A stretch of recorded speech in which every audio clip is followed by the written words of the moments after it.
Hey guys, what's going on? Cliff Jumper 1984, Red Rocks. Yeah, the alcoholic Autobot. Not drinking Natty Ice today. Got this from a tip for a customer today. So, want to put my thoughts in on something that I greatly enjoy. I love cars. My favorite car company is Dodge. Chrysler, Jeep, Old Plymouth. I'll even go as far to say as Eagles. So the new Dodge Dart that's coming out is Dodge reintroduction, basically, if you want to call it, into the economy car. Everybody knows, even Dodge fans, that the Caliber was a bust. It didn't have the miles to a gallon that every manufacturer was getting. Yes, it was a hatchback. But even with 1.8 liter, they were getting 31, 32 miles to a gallon at the most in a stick. Where you've got the Toyota Matrix, or that was getting what with their 1.8, getting 36 miles to a gallon with even just as much horses, or I think you could get the XR version with 180. I don't know what the rating is on that, but it finally replaces the Neon. And everyone knows the second generation Neon sucked. Yes, it was quieter, but it got heavier. It used the same engine. The transmissions that they were using in the 2000 to 2002s were ass in them. It's going to hopefully be a big step in Chrysler's jump of what they've done lately ever since Fiat came into it. And I will commend Fiat and the technology that they acquired. With the new engine and everything, the Pentastar V6 rated one of the best engines. I think it did for the second year. The new Jeep Grand Cherokee, even though it was used in an old Mercedes platform, won an award. The new 200 slash restyle Avenger got good praises. I could keep going on and on and on. Yes, the Challenger is slower than the Mustang. But then yet I'm hearing conflicting views between the SRT8, where people are saying it only runs 13s and others saying it runs 12.7s. But that's besides the point. We're here to talk about the Dart. It's great to see Dodge doing in the Dart what they did with the Shadow, where they had a lot of engine choices. You have the 1.4 multi-air, that's a direct Fiat engine.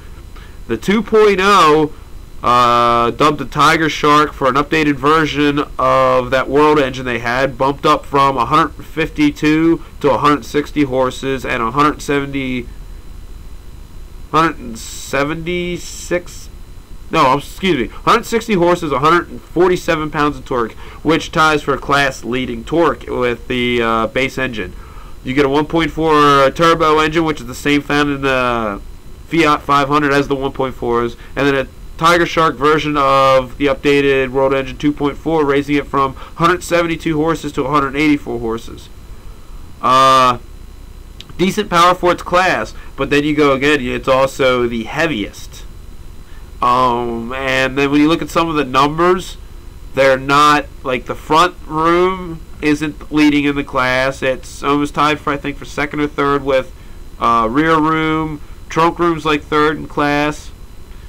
I'm not expecting it to be the best because it's the newest compact out there right now, of course, because they've probably had other issues they want to do. The interior isn't as cheap as what some of the other past ones have been, especially the Caliber. A lot of standard features. I'm going to give you a link also after I do this video, if you're going to look at the bottom, to a site I regularly go to called allpar.com that has almost everything you need to know about Mopars. And I'm going to give you a direct link to the Dodge Dart page, which will give you, some of the information I said, plus a lot more that I'm not going to be able to remember. They also have upcoming then after all these engines. Those are, I think, the 1.4 is a late release. They're coming out then with it's a CTS 210 or GTS 210. That's going to be a homage to an older Dart GTS 210. What they're doing is taking the 2.4 Tiger Shark and adding a low restriction exhaust. They're going to put a stock cold air intake and a performance computer, which is going to be ranged from 184 to 210. And I can see that probably competing with like the upper end Civic Si, some stuff like that. Of course, nothing big like the new Focus ST that they're saying it's coming out. It's going to have about 300 horses, and the Golf R32.